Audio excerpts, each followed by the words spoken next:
समस्या ऐसी है पानी की है। पानी की है हाँ, ज्यादा है। ज़्यादा।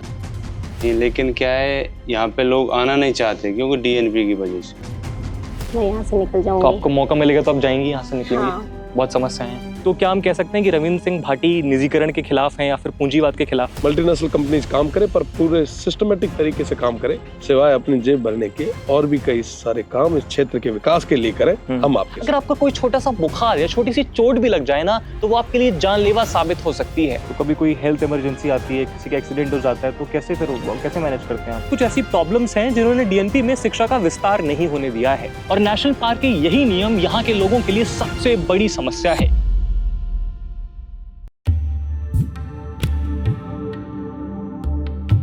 सस्टेनेबल डेवलपमेंट के जिस रंग में आज पूरा भारत रंगा हुआ है, उस रंग की सिहाई इसी मरुस्थल की मिट्टी से आती है।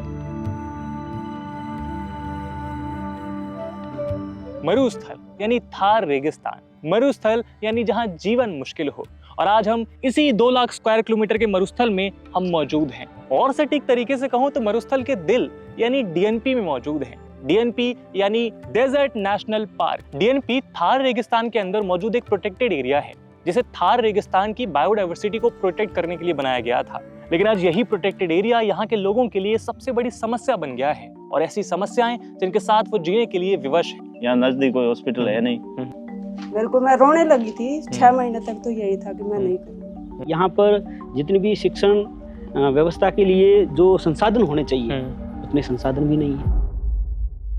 इन तकलीफों, इन मुसीबतों को इतने पास से देखना मेरे लिए काफी शॉकिंग था, क्योंकि आपके और मेरे जैसे शहरी लोग जिस शिक्षा, रोड और बिजली को एक बेसिक नेसेसिटी मानते हैं, वो यहाँ पर एक लग्जरी है। आज जब मैं इस मरुस्थल में मौजूद हूँ तो मुझे ऐसा लगता है कि एक पैरेलल वर्ल्ड है, एक पैरेलल दुनिया है, जिसे छोड़कर हम इतनी तेजी से आगे भागे हैं कि भारत का ये हिस्सा कहीं बहुत पीछे छूट गया है। यहाँ के लोग वोट देते हैं, भारत के विकास में अपना योगदान देते हैं, लेकिन इसके बावजूद भारत के विकास में इनकी कोई हिस्सेदारी नहीं है। मगर आखिर समस्या क्या है? क्या देश की सरकार को इन लोगों की कोई परवाह नहीं, या फिर भौगोलिक परिस्थितियों ने सरकार के हाथ बांध रखे हैं? और आखिर कैसे यहाँ के लोग इतनी मुश्किल परिस्थितियों में सर उठाकर अपना जीवन यापन करते हैं?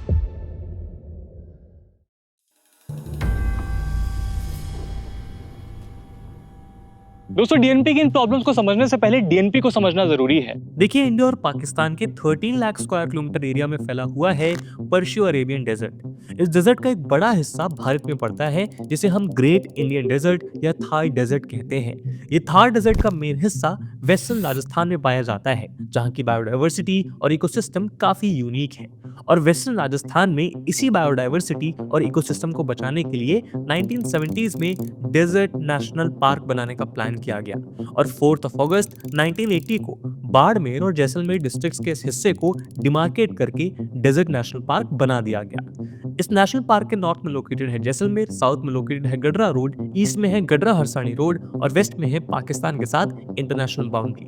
इन सभी एक्सट्रीमिटीज के बीच डेजर्ट नेशनल पार्क का करंट एरिया 3162 स्क्वायर किलोमीटर का है, जिसमें से 1962 स्क्वायर किलोमीटर जैसलमेर डिस्ट्रिक्ट में और 1200 स्क्वायर किलोमीटर बाड़मेर डिस्ट्रिक्ट में आता है। और यहाँ करीब 98 गांव हैं, जिसमें लगभग 1,25,000 लोग रहते हैं। अब इस डेजर्ट नेशनल पार्क को बनाने के लिए जिस बायोडायवर्सिटी प्रोटेक्शन की बात हुई थी, उसका एक सबसे इंपॉर्टेंट पार्ट है एक पक्षी। इसका नाम है द ग्रेट इंडियन बस्टर्ड, जिसे राजस्थान में गोडावण कहते हैं, और ये राजस्थान का स्टेट बर्ड भी है। लेकिन प्रॉब्लम ये थी कि उस समय ये तेजी के साथ एक्सटिंक्ट हो रहा था। मुख्य रूप से इस बर्ड को और बाकी बायोडायवर्सिटी को प्रोटेक्ट करने के लिए इस डेजर्ट नेशनल पार्क को बनाया गया था।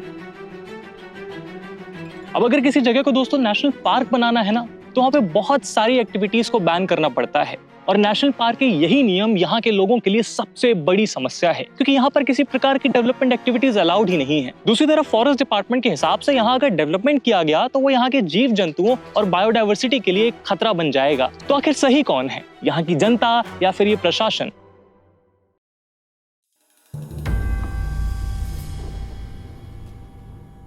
वैसे तो पानी की समस्या पूरे राजस्थान में काफी प्रेवलेंट है, लेकिन डीएनपी में आकर ये एक विकराल रूप ले लेती है।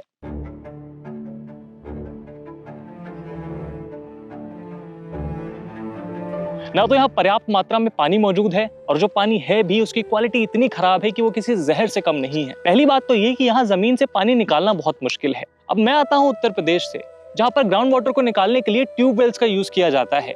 लेकिन अभी जिस धरती पर मैं मौजूद हूँ उसके नीचे लाइमस्टोन पत्थर की लेयर मौजूद है और वहां से निकलने वाला पानी भी कम बारिश और पत्थर से निकलने वाले मिनरल्स की वजह से खारा हो जाता है। दूसरी तरफ पूरे राजस्थान के मुकाबले यहाँ पर बारिश काफी कम होती है। जहाँ राजस्थान में average rainfall 500 mm per year है, वहीं डीएनपी के एरिया में ये 100 से 120 mm पर ईयर है। और इस कम बारिश होने के पीछे एक बड़ा इंटरेस्टिंग ज्योग्राफिकल रीजन है। थार डेजर्ट का तापमान गर्मियों के दौरान काफी हाई रहता है और गर्मी की वजह से थार डेजर्ट के ऊपर मौजूद हवा भी गर्म हो जाती है।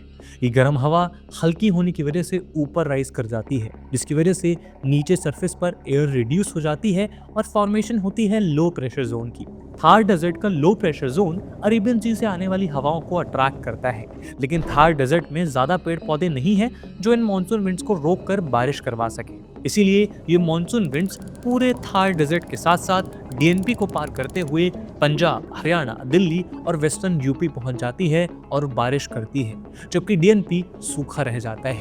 यानी आसान भाषा में कहें तो ग्राउंड वाटर और रेन वाटर दोनों की ही संभावना यहाँ बहुत कम हो जाती है।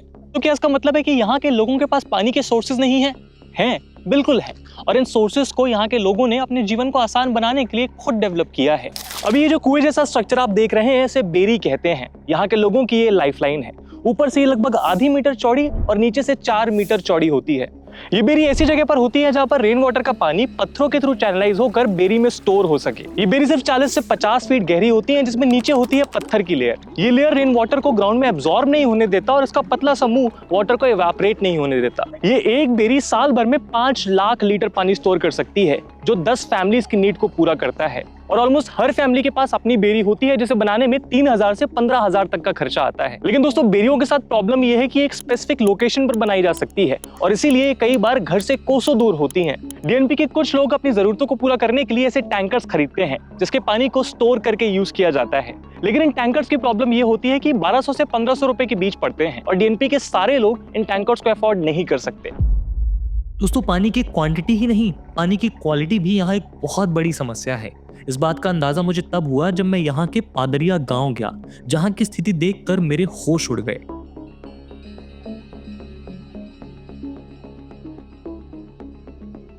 लेकिन पानी की क्वांटिटी ही नहीं बल्कि पानी की क्वालिटी उससे भी ज्यादा बड़ी समस्या है, क्योंकि जो वाटर अवेलेबल है उसकी क्वालिटी बहुत पुअर है। फॉरेस्ट डिपार्टमेंट की रिपोर्ट बताती है कि इस जमीन से जो पानी निकल रहा है उसका टीडीएस और फ्लोराइड बहुत हाई है। टीडीएस का मतलब है टोटल डिसॉल्व्ड सॉलिड्स, और ये वो सॉलिड सब्सटेंसेस हैं जो पानी के अंदर डिसॉल्व होते हैं और इन डिसॉल्व्ड सब्सटेंसेस में मिनरल्स, सॉल्ट और दूसरे पार्टिकल्स शामिल होते हैं।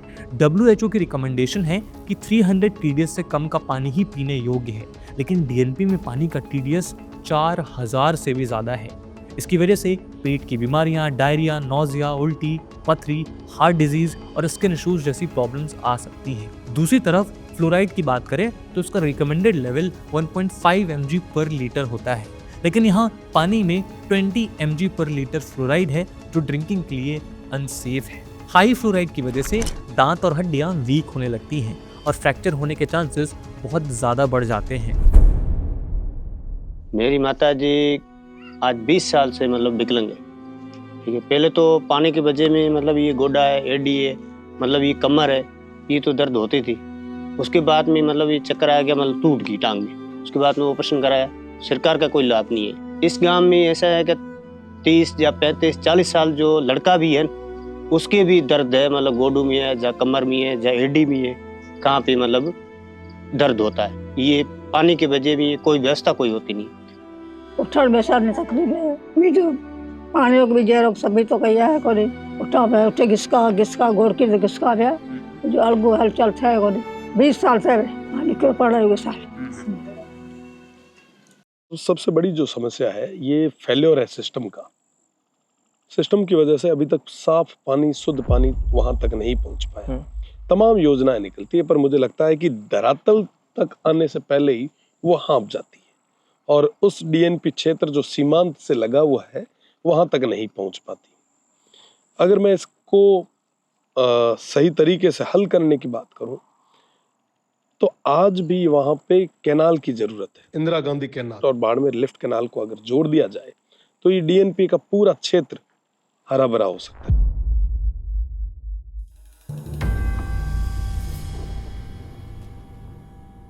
अब्दुल कलाम ने कहा था कि शिक्षा ही दुनिया का ताला खोलने की चाबी है।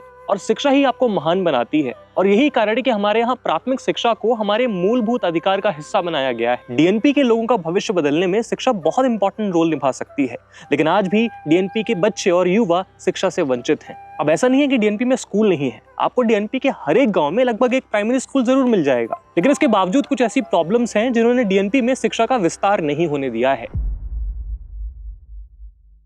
यहाँ अध्यापकों की कमी है, स्टाफ की कमी है। 5 अध्यापक अभी रेगुलर है और होने चाहिए इसमें 20 तक, तो सारी कमी है। और बच्चों के बस इस कारण कई बच्चे जो इस विद्यालय में नहीं आते और दूसरी स्कूल उधर पढ़ रहे हैं, वो उनका एक ही कारण है कि यहाँ स्टाफ पूरा नहीं रहता है, तो वो पढ़ने में इतनी रुचि नहीं लेते हैं। तो आपने देखा कि यहाँ पर टीचर्स की अवेलेबिलिटी काफी बड़ी प्रॉब्लम है। जहाँ पर 21 टीचर्स की रिक्वायरमेंट है, वहाँ सिर्फ 5 टीचर्स मौजूद हैं और 5 टीचर्स को सभी क्लासेस को पढ़ाना तो पॉसिबल है नहीं, इसलिए मल्टीपल क्लासेस के बच्चे एक क्लास में आके पढ़ते हैं। यहाँ पे वैकेंसीज कितने हैं टीचर की? अभी तो 6 पोस्ट हुए साहब, इस पे आया कोई नहीं। 6 पोस्ट खाली हैं। आपको कितना टाइम हो गया? मुझे 3 साल। 3 साल हो गए। 3 साल में ये पोस्ट आप अकेले ही चला रहे हो? हाँ। इस स्कूल को आपने आगे बात कभी उठाई? आपने बात करी कि गांव वालों ने भी उठाई है, लेकिन क्या है यहाँ पे लोग आना नहीं चाहते क्योंकि डीएनपी की वजह से। मैं टीचर बनना चाहता हूँ। टीचर बनना है? क्यों बनना है दोनों को टीचर? क्योंकि किसी गांव में लगेंगे, किसी गांव में टीचर की कमी है, कमी है, वहाँ पर जाएंगे, बच्चों को पढ़ाएंगे। टीचर बनने का मेरा पूरा भरोसा है।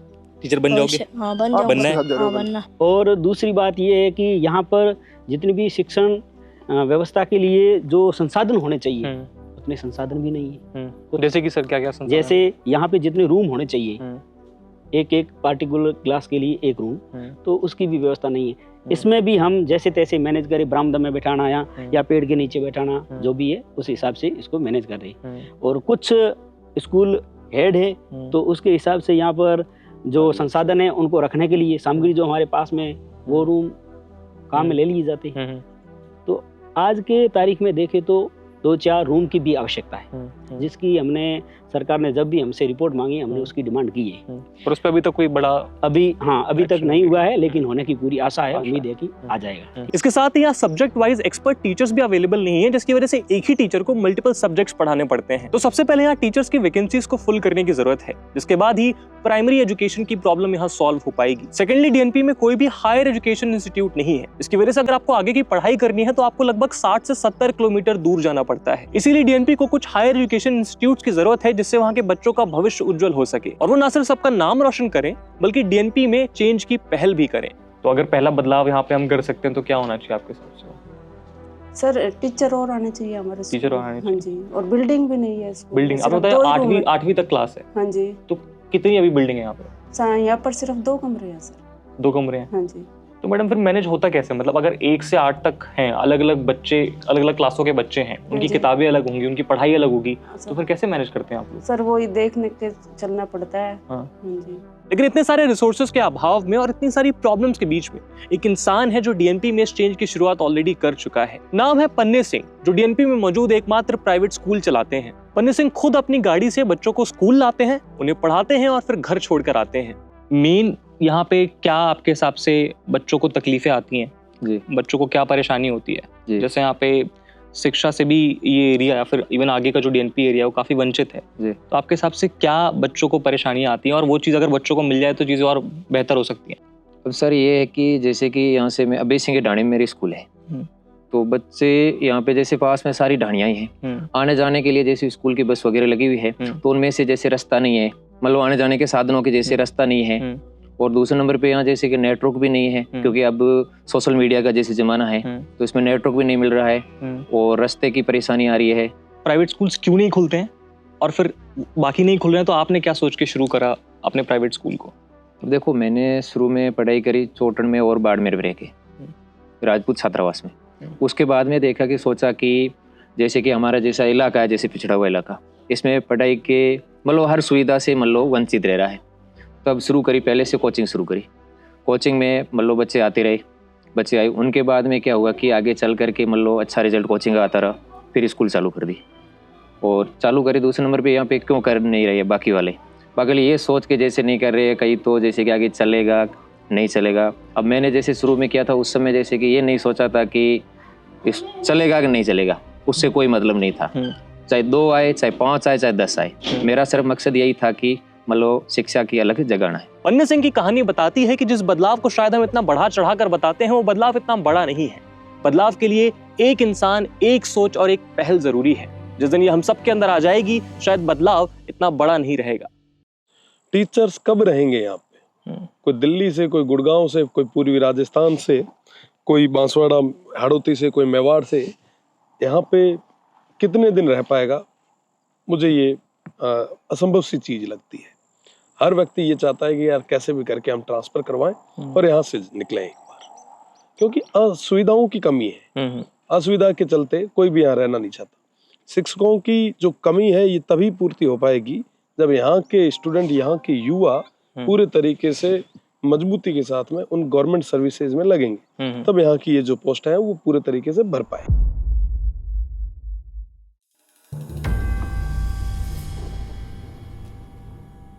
कहते हैं स्वास्थ्य से बड़ी कोई संपत्ति नहीं होती, पर क्या हो अगर आपसे आपकी संपत्ति छीन ली जाए।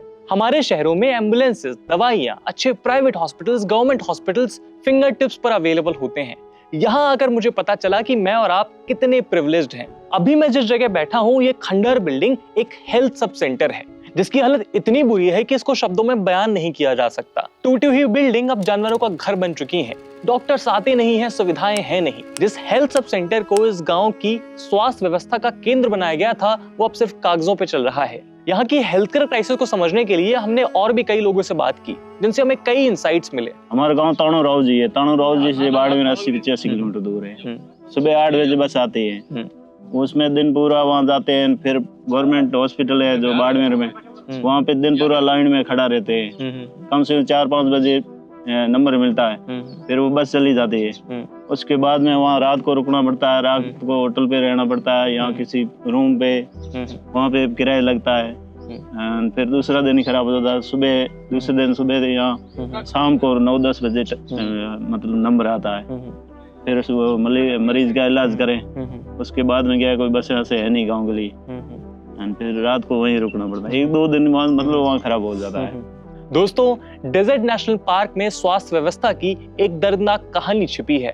हेल्थ केयर की हालत इतनी खराब है कि डीएनपी के लोगों के लिए जीना भी एक चुनौती बन गया है।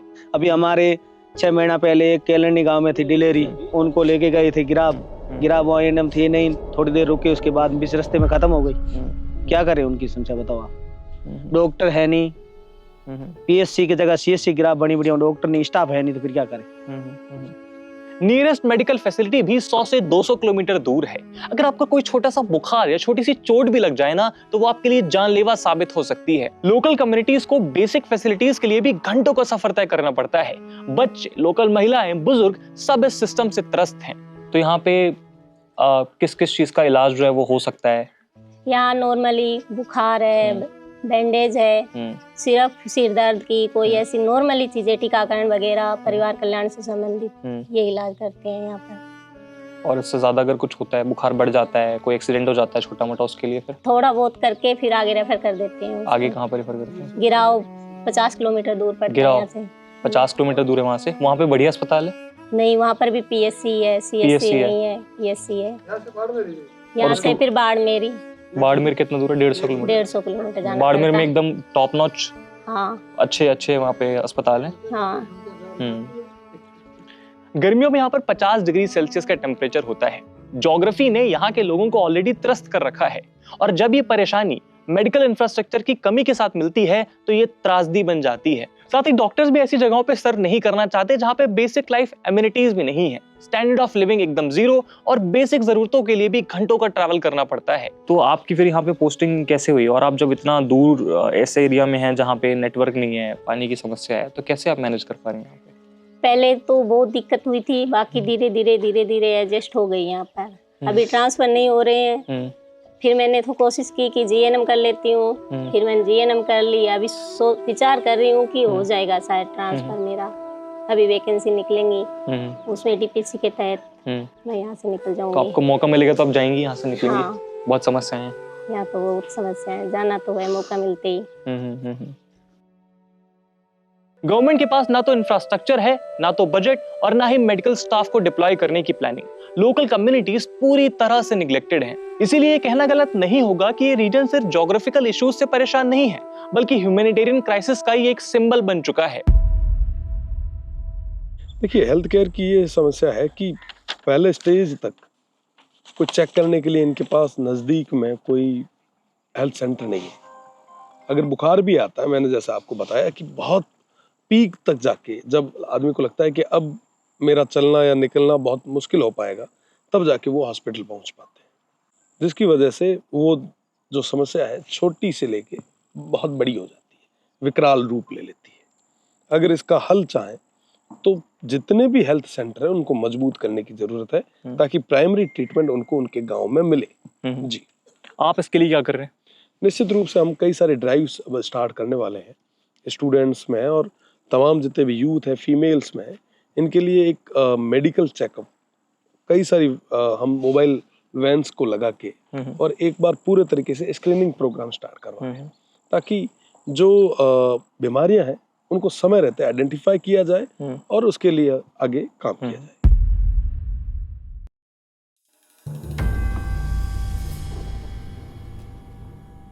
मैं जिस जगह बैठा हूं आपको ये रेगिस्तान या रेत का टीला लग रहा होगा, पर ये कोई रेगिस्तान नहीं, ये डेजर्ट नेशनल पार्क का रोड है।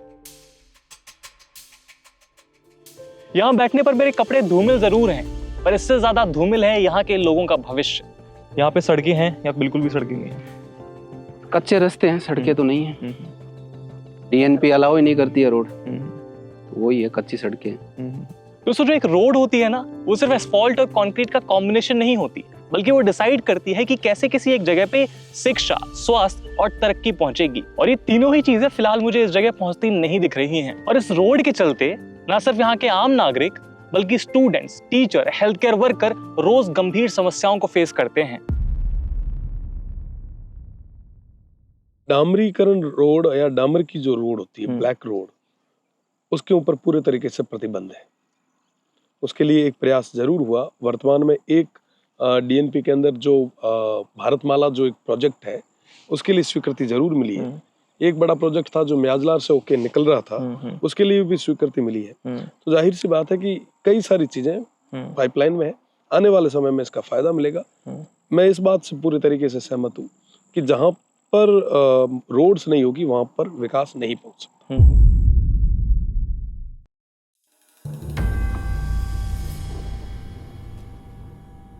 दोस्तों, डेजर्ट नेशनल पार्क में सिग्नल और मोबाइल कनेक्टिविटी मिलना एक सपना है।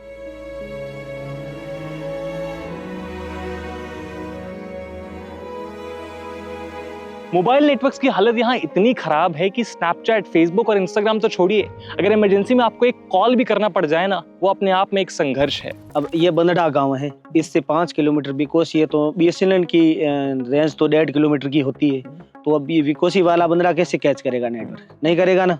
एक नेटवर्क बीएसएनएल की कितनी है? 1.5 किलोमीटर की तो रेंज है, यहाँ से फिर 20 किलोमीटर है। तो आप लोग फोन कैसे चलाते हो? अगर आप कहाँ चलता ही नहीं फोन, कभी चलता है तो कोई ऊपर चढ़ना पड़ता है धोरे पे, या कहीं बाहर जाके कहाँ चलता कहाँ। यहाँ नेटवर्क बात करने से किसी मकान पे चढ़ना पड़ता है, छत पे। जैसे ये मकान बना हुआ है, इसके छत के ऊपर चढ़ के कभी हमारे को कॉल करना पड़ता है। तो यहाँ नेटवर्क आता ही नहीं, कैसे बात करें?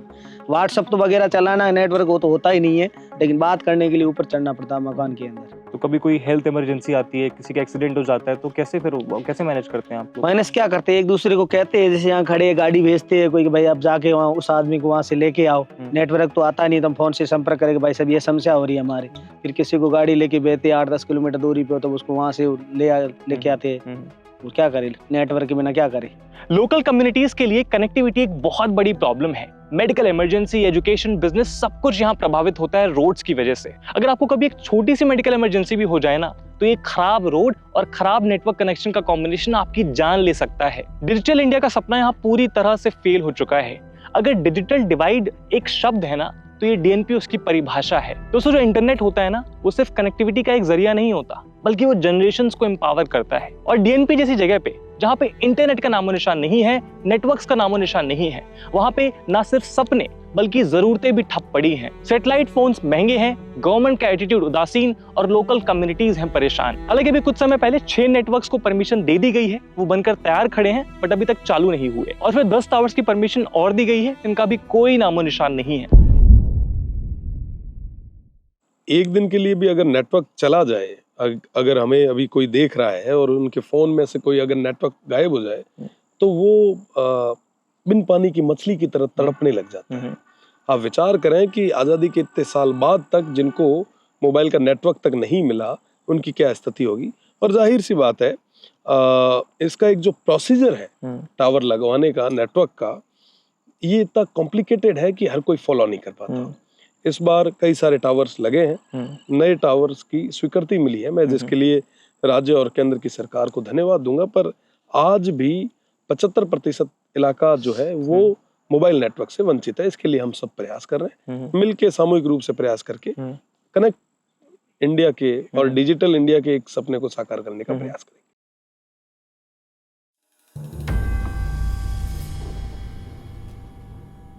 दोस्तों, डेजर्ट नेशनल पार्क की कहानी रेत या फिर रेगिस्तान के बारे में नहीं है। ये कहानी है उन लोगों के बारे में जो उन कठिन परिस्थितियों में भी अपना सर गर्व से उठा के जीते हैं, भले ही उन्होंने अपने लिए उम्मीदें छोड़ दी हों। और ये कहानी उन उम्मीदों के बारे में है जो उन्होंने अपने बच्चों के बारे में अभी भी अपने अंदर संजो के रखी हैं। यहाँ के हर घर में एक कहानी है।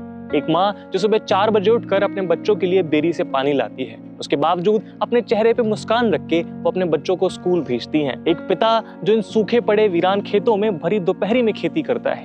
एक पिता जो अपने बेटे के बीमार पड़ जाने पर उसको साइकिल में बिठाकर 100 किलोमीटर डॉक्टर को दिखाने जाता है, पर फिर भी वो हार नहीं मानता। यहाँ के बुजुर्ग जिन्होंने यहाँ की सभ्यता, यहाँ की परंपरा को संजो कर रखा है और किसी के मनुहार में कोई कसर नहीं छोड़ते। और यहाँ के बच्चे जिनकी आंखों में एक चमक है, चेहरे में एक तेज है और दिल में ये हौसला कि एक दिन वो डीएनपी की सूरत को बदलेंगे। यहाँ आने से पहले मैंने इस जगह के बारे में नहीं सुना था, क्योंकि यहाँ के लोगों ने कभी इंटरनेट पर कोई शिकायत नहीं की, क्योंकि इंटरनेट था ही नहीं। कभी सड़क पर आकर प्रोटेस्ट नहीं किया, क्योंकि सड़कें थी ही नहीं। यहाँ आकर मुझे पता चला कि प्रोटेस्ट भी अपने आप में एक लग्जरी है, लेकिन शायद इनकी जरूरतों को समझना अब हमारी जिम्मेदारी है। ये लोग इस थार रेगिस्तान के पौधे हैं जो कम पानी में भी सरवाइव कर रहे हैं। अगर इन्हें सुविधाओं का जरा सा पानी भी मिला तो ये वृक्ष बनकर पूरे भारत को छाया देंगे। साथ ही हमें ये भी समझना होगा कि ये वही लोग हैं जो डीएनपी की प्रकृति के भी रखवाले हैं। तो जितनी तवज्जो हम यहाँ की प्रकृति को देते हैं, उससे ज्यादा तवज्जो हमें इन लोगों को देनी होगी। मैं आपसे इस वीडियो को लाइक करने के लिए नहीं कहूंगा, चैनल को सब्सक्राइब करने के लिए भी नहीं कहूंगा, पर मुझे लगता है कि इन लोगों की कहानी भारत के हर घर में पहुंचनी चाहिए, हर एक नेता तक पहुंचनी चाहिए। जितना हक मेरा और आपका है इन सुविधाओं को भोगने का, भारत की तेजी में हिस्सा लेने का, उतना ही हक इन लोगों का भी है। तो मैं आशा करूंगा कि आप इस कहानी को, इस वीडियो को, इस डीएनपी को इतना ज्यादा शेयर करेंगे कि ये देश के हुक्मरानों, देश के लीडर्स तक पहुंच सके और इन लोगों की जिंदगी में एक पॉजिटिव इम्पैक्ट आ सके। मैं मिलूंगा आपसे अगली वीडियो में, अगली कहानी में, अगली जगह में। तब तक जय हिंद, जय हिंद, जय हिंद। राव सर, डीएनपी के ऊपर तो हमारे यही सवाल हैं, पर लास्ट में अगर आप हमारे देश के युवाओं को या फिर राजस्थान के युवाओं को कुछ कहना चाहेंगे, हमारे व्यूअर्स को कुछ कहना चाहेंगे, तो आप जरूर बोल सकते हैं। पहले तो मैं आपको और आपकी पूरी टीम को खूब बधाई दूंगा कि आप यहाँ तक पहुंचे। और साथ ही साथ सारे युवा साथियों से निवेदन करना चाहूंगा कि जीवन में कई सारे दौर आएंगे, उतार चढ़ाव आएंगे, आपको मजबूती के साथ डटकर मुकाबला करना है। मैं विश्वास के साथ कह सकता हूँ, अगर युवा हिम्मत कर ले, अगर कदम बढ़ा दे, तो दुनिया की कोई ताकत नहीं है जो रोक सके। निश्चित रूप से हम सभी को मिलके एक मजबूत भारत, उसकी नींव रखनी है। और आप सभी युवा जब आगे आएंगे तो निश्चित रूप से एक बड़ा बदलाव आएगा।